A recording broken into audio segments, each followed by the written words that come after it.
हे पहा, अंधश्रद्धा निर्मूलन कायदा असतानाही आज मात्र खेडेगावामध्ये सर्रासपणे हा प्रकार घडत असतो.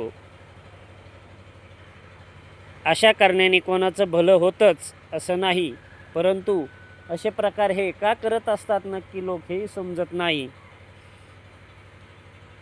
जे असे सल्ले देतात त्यांना त्यांची स्वतःची प्रगती करून घेता येत नसेल तर ते दुसऱ्याची प्रगती काय करणार. यातून नक्कीच कोणाला ना कोणाला त्रास होऊ शकतो. या ठिकाणी लहान मुलांचा वावर हा जास्त प्रमाणात असल्यामुळे असे हे उद्योग करणाऱ्यांनी, ज्यांना अंधश्रद्धा ही खूप महत्त्वाची आहे, त्यांनी आपल्या घराजवळ असे उतारे टाकावेत अशी नागरिकांमधून मागणी होत आहे.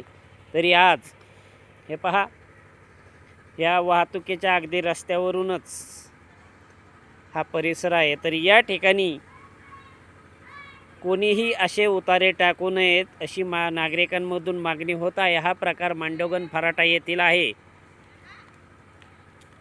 तरी असे अर्धलिंबू कापून टाकणं, त्यावरती जे काही प्रक्रिया करणं, हे अंधश्रद्धेचा एक प्रकार असू शकतो नाही का, अशीही नागरिकांमध्ये एक शंका निर्माण होत आहे.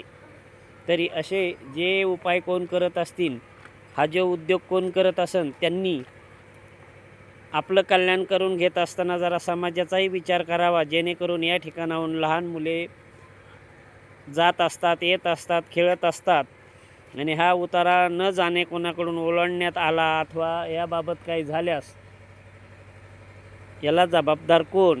म्हणजे आपलं भलं होण्यासाठी दुसऱ्याचं वाटोळ करायचं हा प्रकार आजही ग्रामीण भागामध्ये सुरू असल्याचं हे निदर्शनास आलं.